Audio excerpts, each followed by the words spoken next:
Hi, this is Majanoni, and welcome to Season 2 for The Good, The Bad, and The Disappointing.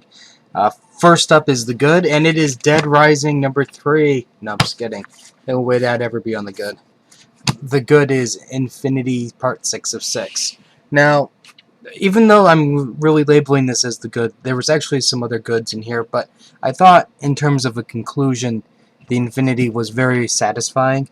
I do have some issues in the fact that I thought the ending battle was a little quickly wrapped up, but I'm looking at it from a manga point of view where a final battle literally will take 3 months of weekly issues to get halfway through it. But anyways, overall, what we have is the heroes come back and they're ready to just take care of business. And there's Chung's really done some really great artwork here, especially when you have the part here with the Avengers landing, which is like this. This just shows, like I said, it's a really powerful piece saying that, this is like Earth's last hope type thing. And these are the heroes that you want to, defend it. Also, there's the panels like this were really good. And let me see if I can get the last one. Because there's this one part where Thor just comes in. And it's just, there's going to be some ass whipping. Basically what you have this nice little, something's happening, you see the electricity and thunder, and then this was very reminiscent of what Thor and Ronan, well, I should say what Ronan did, and Thor comes crashing down with his hammer, and I was like, it's really showing the, strength and power, force, and everything. It was just very, very well done, and, Thanos just takes it, and the battle continues. Um, I loved also how the way they were able to space everything out. You got what's going on with Black Bolt and his brother. You got what's happening in space with the Guardians and the other Avenger team. So, they were able to tie up a lot of the loose ends pretty well. They also laid the Easter egg for the future with Thanos' son. And I have to admit, this was just really, really good. I really enjoyed it. And granted, Marvel did say, like in the writing, like in some of the story, that these heroes went through hell and back, and they're not the same. But my only complaint is really they never really showed that. Then, granted, they showed lots of combat, but I don't think they showed anything that would technically have battle scarred somebody. That would probably be my weakness of this part of it. But overall, I really enjoyed it. And this I thought was a great conclusion. And like I said, the art, Chung did a fantastic job with it, and I was very, very pleased with it. Okay, now the bad.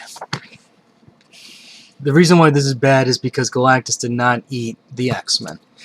And it basically what I really got from this is a really inferior X-Men team, and it just shows because like when you see the Galactus people come or the machines come and then they're trying to consume the X-Men, it's just the way they handle things, and it's like granted I understand that this is a younger version of what we have in the regular Marvel universe, but at the same time I'm going, these people have been through hell and back with the wars and incredible battles.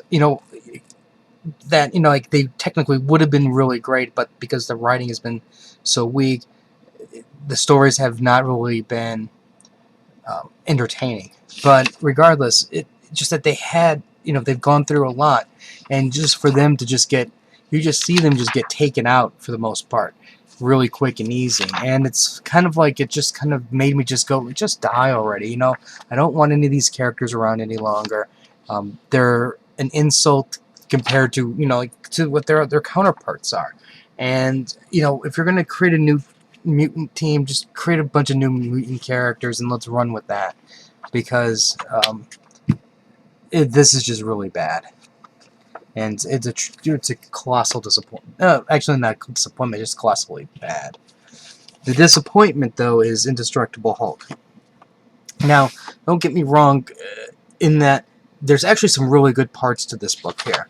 Now, with what Wade did here is it's not, I mean, like, there's the good parts is the Hulk, and he's trying to deal with his anger and how, he's behind on his inventions, and everywhere he turns, Stark or Richards or Pym all come up with the exact same idea he is at the exact same time, but they're just a little bit ahead of him.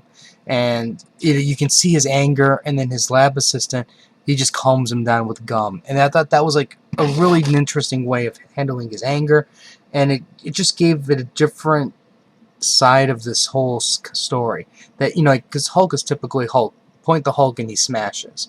So I was really enjoying this, and then the part of the storyline where the son is, his lab assistant's growing up, and how the gum is actually influencing his decision to give it to Banner to calm him and stuff. So I thought, Wade did a great job with that. My problem, though, is calling this an Inhumanity crossover. Now, with Inhumanity, it's like, I'll have more on that later, but the thing is, it's like Inhumanity, if it's the bomb that went off, and then all these people go in cocoons, and they're coming out as, like Inhumans. And in this case, there's no sign of that. Basically, what's happening is there's a new energy source that's discovered. S.H.I.E.L.D. goes into a pyramid, and then somebody touches something, and then a gateway occurs. So I'm not sure where this Inhumanity part is coming from. Maybe it's going to happen in the next issues, because this is definitely part of a storyline. But if that was the case, I wish that Wade had dropped some other hint that the inhuman side of things is going to happen sooner. But so that's why it's a disappointment.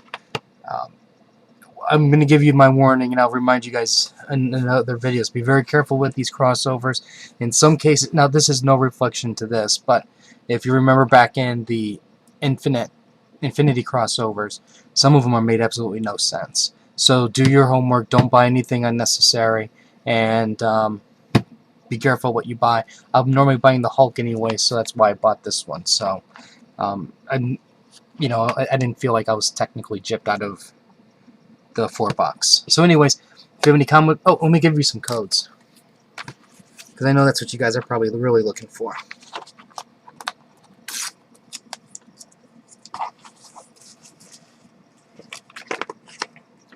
Here's this, and those are 188, or is that BB? Yeah, 188L at the end.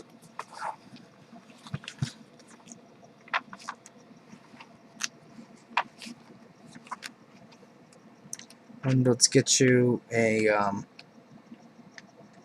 where did the Infinity Cross code go?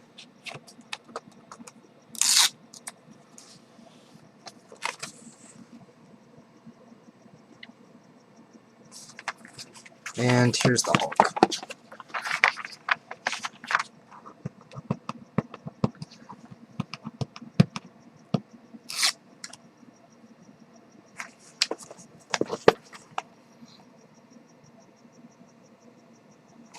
Anyways, I'll have more reviews later, so until next time.